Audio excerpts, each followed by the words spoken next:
Salut à vous tous, bienvenue sur CC Info 91, la chaîne YouTube consacrée aux non-voyants. Présenté par Alain Leclerc, avec Pascal Cusson. Musique de notre ami José Licenciato, qui nous l'offre gratuitement la musique, merci à lui.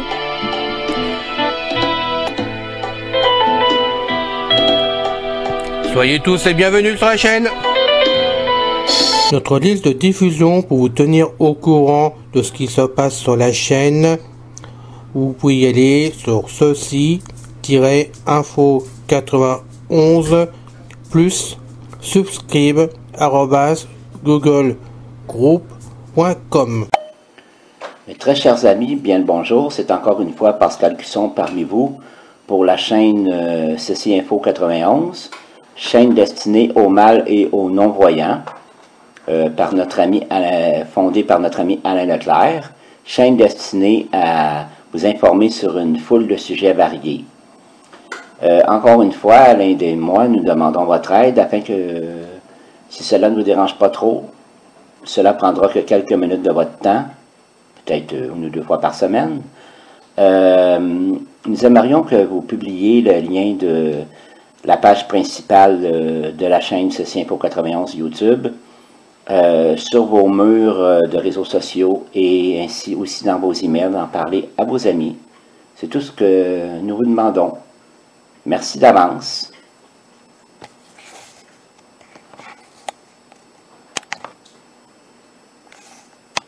Les 7 merveilles du monde antique, la pyramide de Khéops, partie 15. La nécropole de Gizeh, bref survol. Note. Pour mieux planter le décor concernant cette première merveille du monde antique qu'est la grande pyramide de Khéops, et afin de vous aider à vous faire une image mentale plus précise de son environnement immédiat, j'ai décidé de vous dresser ce bref tableau. Bien sûr, il déborde du sujet principal de la pyramide de Khéops, mais vu que plusieurs autres monuments in situ sont de la même époque que celle-ci voire approchante, il m'a semblé que sa pertinence n'était point inutile. Les podcasts suivants se recentreront directement sur le complexe funéraire de Khéops, ne craignez rien. Fin de la note. La nécropole de Gizeh, là où se trouve la grande pyramide de Khéops et bien d'autres merveilles architecturales, est une vaste nécropole située sur un plateau désertique de la rive ouest du Nil, à Gizeh, qui jouxte la ville moderne du Caire. Elle fut utilisée principalement sous l'Ancien Empire. Le site est connu mondialement car y sont situées les célèbres pyramides de Khéops, de Khéphren et de Mykerino. Plan du plateau de Gizeh. Le plateau de Gizeh est situé sur la rive ouest du Nil dans le désert à 8 km du centre-ville de Gizeh et à 25 km du Caire. Ce plateau, nivelé par l'homme il y a 4500 ans, a la forme approximative d'un carré de 1,6 par 1,9 km de côté. Le plateau est délimité au sud-est et au sud-ouest par deux failles orientées respectivement nord-est-sud-ouest et nord-ouest-sud-est, avec un escarpement côté sud-est descendant à 40 mètres de dénivellation, au pied duquel courait un canal du Nil séparant la zone désertique de la terre fertile. Ce canal présente au moment de la construction de la pyramide a dérivé vers l'est probablement en raison d'une catastrophe naturelle, la rive ouest du Nil actuelle étant désormais à 8 km à l'est du site. L'assise du plateau s'abaisse doucement vers le sud-est, l'inclinaison des roches va de moins de 5 degrés à plus de 10 degrés. L'alignement des pyramides est situé sur le sommet d'un pli anticlinal d'axe nord-est-sud-ouest. Contrairement à ce que l'on peut lire ou entendre, ce n'est pas la constellation du Grand Chien ou le lever héliaque de Sirius qui a dicté l'orientation nord-sud et est-ouest des 3 grandes pyramides. Étant situées au milieu des carrières d'où proviennent les matériaux avec lesquels elles furent construites, leur orientation nord-sud et est-ouest est principalement commandée par la fracturation la plus fine des diaclases métriques diagonales, nord-sud et est-ouest, par rapport à l'axe du pli et qui ont été préférentiellement utilisés dans l'exploitation des carrières. Ces discontinuités facilitaient en effet l'extraction en servant de limite au bloc. On distingue les 3 grandes pyramides ainsi que plusieurs cimetières dans cette nécropole, le cimetière est, le cimetière ouest, le cimetière sud et le cimetière central, les pyramides et le sphinx. Les principaux monuments du plateau, tout datés de la 4e dynastie, sont la Grande Pyramide, également connue sous le nom de pyramide de Khéops ou pyramide de Khufu, construite vers -2580-2560, la pyramide de Khéphren, ou Khafre, légèrement plus petite et située à quelques centaines de mètres au sud-ouest de la précédente, la pyramide de Mikerino, ou Menkaure, beaucoup plus petite et située à quelques centaines de mètres au sud-ouest des précédentes, le Grand Sphinx, situé à l'est des pyramides, en contrebas de celle de Khéphren, la pyramide de Khankawir, située en contrebas de celle de Mikerino. À ces monuments majeurs s'ajoutent des édifices satellites plus petits, tels que les pyramides satellites, la chaussée et les temples funéraires, ou temples hauts, et de la vallée, ou temples bas. La Grande Pyramide de Khéops. Le complexe pyramidal de Khéops se compose d'un temple bas, d'une chaussée, d'un temple funéraire, de la pyramide elle-même, d'une pyramide satellite, de 3 pyramides de reines et de 5 fosses à barques. Le temple bas est aujourd'hui enterré sous le village de Nazlé el-Saman, des pavés de basalte et des murs de calcaire ont été découverts mais le site n'a pas été fouillé. Le temple bas était relié à une digue qui a été largement détruite lorsque le village fut construit. La chaussée menait du temple bas au temple funéraire de Khéops. De ce temple, il ne reste plus que le pavage de basalte. Le temple funéraire était relié à la pyramide du roi dont la hauteur est de 146,58 mètres et les côtés de la base d'environ 230,4 mètres. Les 2 fosses à barques du côté sud de la pyramide contenaient encore des navires intacts. L'un de ces navires a été restauré et est exposé. La pyramide de Khéops a encore quelques pierres du parement à sa base. Ces pierres de parement étaient faites de calcaire blanc fin extrait des carrières avoisinantes. La pyramide de Khéphren. Le complexe pyramidal de Khéphren se compose d'un temple bas, du temple du Sphinx, d'une chaussée, d'un temple funéraire, de la pyramide du roi, d'une pyramide subsidiaire avec un serdable et de 5 fosses à barques. Le temple bas a donné plusieurs statues de Khéphren, plusieurs d'entre elles ont été trouvées dans un puits du sol du temple par Mariette en 1860.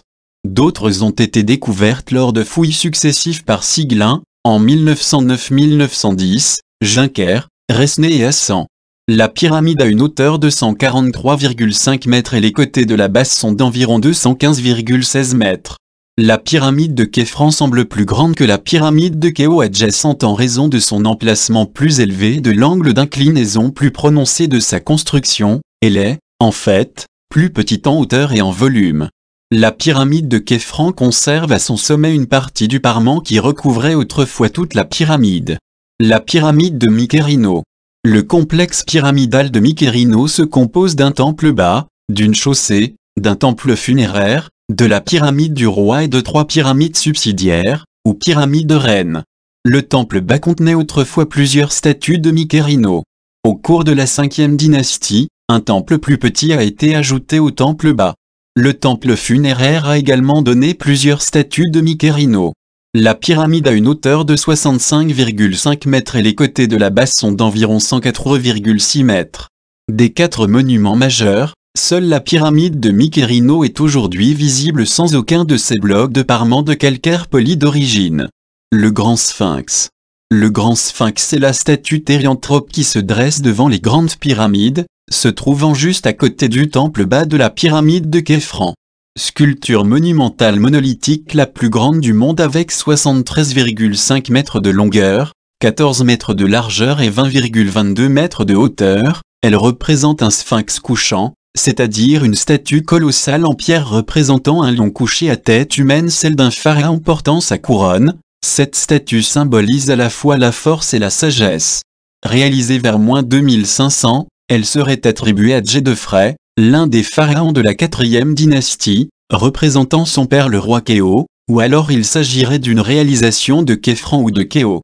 La pyramide de Khankawou Ier. La pyramide de Khankawou Ier fait partie du complexe funéraire complet que la reine se fit édifier. Elle est parfois référencée dans certains ouvrages comme la 4e pyramide de Gizeh. Le complexe comprend également un petit temple funéraire, une chaussée ainsi qu'une ville des pyramides habitée par les prêtres du culte funéraire de la reine.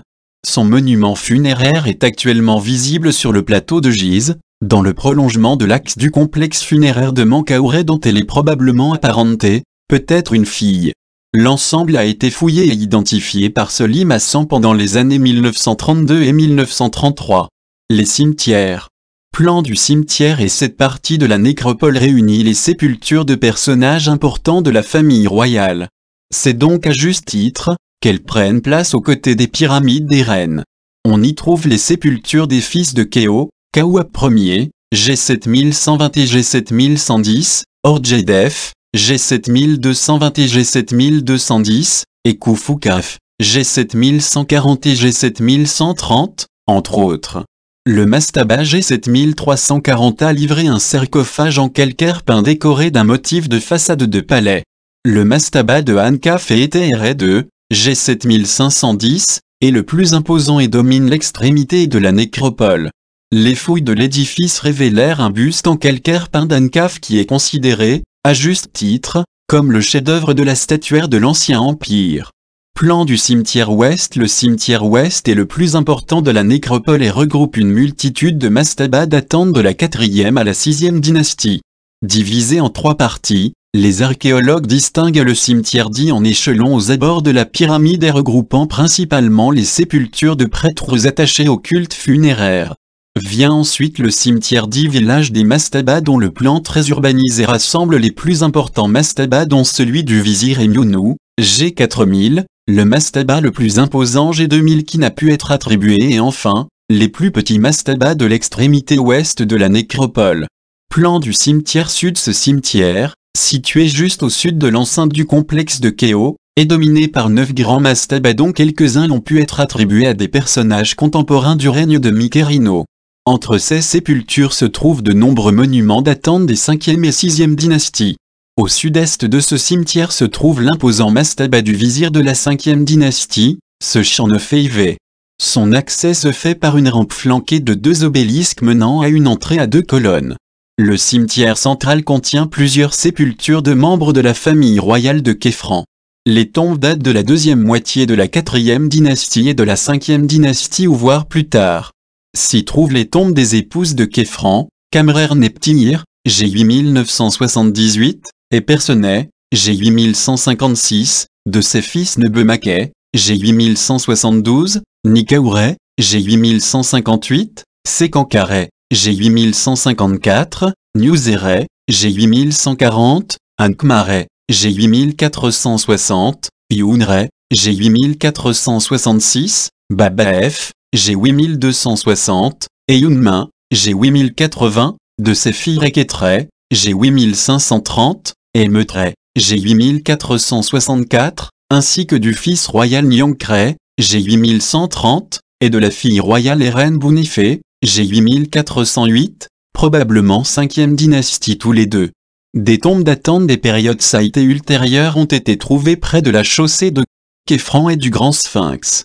Ces tombes comprennent la tombe d'un commandant de l'armée nommé Ahmed de sa mère la reine Nektoubasteraou, qui était l'épouse du pharaon Ahmosi II. Le cimetière sud comprend des mastabas datant de la 2e dynastie et de la 3e dynastie. L'une de ces premières tombes dynastiques est appelée la tombe de Covington. D'autres tombes datent de la fin de l'Ancien Empire, 5e dynastie et 6e dynastie. La partie sud du cimetière contient plusieurs tombes datant des périodes Saïté ultérieures.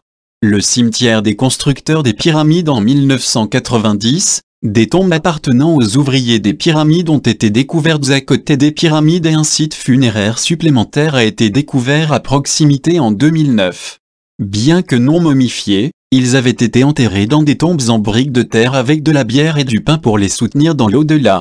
La proximité des tombes par rapport aux pyramides et le mode d'inhumation soutiennent la théorie selon laquelle il s'agissait de travailleurs rémunérés qui étaient très fiers de leur travail et qui n'étaient pas des esclaves, comme on le pensait auparavant.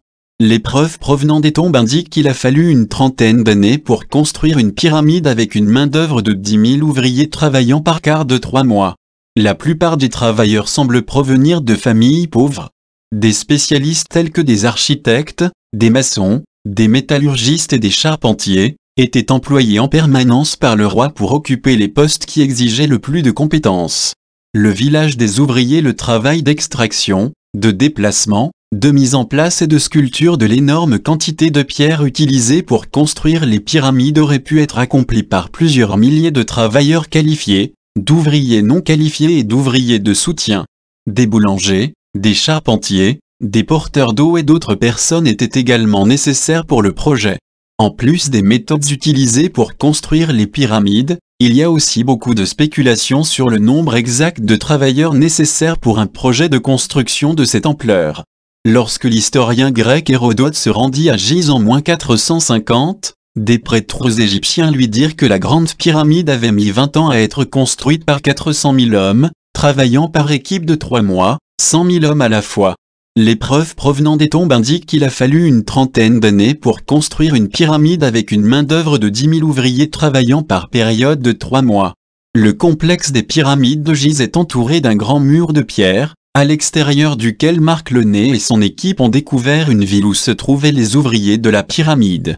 Le village est situé au sud-est des complexes de Khéphren et Mykérino. Parmi les découvertes du village ouvrier, on trouve des dortoirs communaux, des boulangeries, des brasseries et des cuisines, avec des preuves montrant que le pain, le bœuf et le poisson étaient des aliments de base, un hôpital et un cimetière, où l'on a trouvé certains squelettes présentant des signes de traumatisme associés aux accidents sur un chantier. La ville des ouvriers semble remonter au milieu de la 4e dynastie, après l'époque de Khéops et de la construction de la Grande Pyramide. Selon Le Nez et l'équipe de l'AERA, le développement de ce complexe urbain a dû être assez rapide. Toute la construction s'est probablement déroulée dans les 35 à 50 ans qui ont marqué les règnes de Khéphren et Mykérino, les bâtisseurs des 2e et 3e pyramides de Gizeh. Sans datation au carbone, en utilisant uniquement des tessons de poterie, des empreintes de sceaux et des techniques stratigraphiques pour dater le site, l'équipe conclut en outre, l'image qui se dessine est celle d'un peuplement planifié, l'un des premiers urbanismes au monde, daté en toute sécurité des règnes de 2 constructeurs de pyramides de Gizeh, Khéphren et Mykérino. Double guillemets fermant. Nouvel Empire et époque postérieure. Pendant le Nouvel Empire, Gizeh était encore un site actif.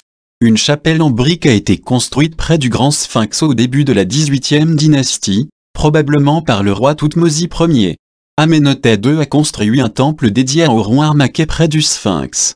Thoutmôsis IV a visité les pyramides et le Sphinx en tant que prince, visite pendant laquelle il aurait eu un songe, le nettoyage du sable du Sphinx serait récompensé par la royauté. Cet événement est enregistré dans la stèle du rêve. Durant les premières années de son règne, Thoutmôsis IV et sa femme la reine Néfertari firent ériger des stèles à Gizeh. Le roi Toutankhamon fit construire une structure qu'on appelle aujourd'hui la maison de repos du roi. Au cours de la 19e dynastie, Séti Ier agrandira le temple de Horus Harmakhès, et son fils Ramsès II érigea une stèle dans la chapelle devant le Sphinx et usurpa la maison de repos de Toutankhamon. Au cours de la 21e dynastie, le temple d'Isis maîtresse des pyramides a été reconstruit. Sous la 26e dynastie dite Saïte, une stèle faite à cette époque mentionne Khéops et sa reine Enutsan. Comme dit précédemment, de nombreuses tombes ont également été réalisées durant cette période et les suivantes. Fin du podcast, bye bye, ciao. C'est fini les amis. Merci d'être passé sur la chaîne. Je vous dis à bientôt avec Pascal.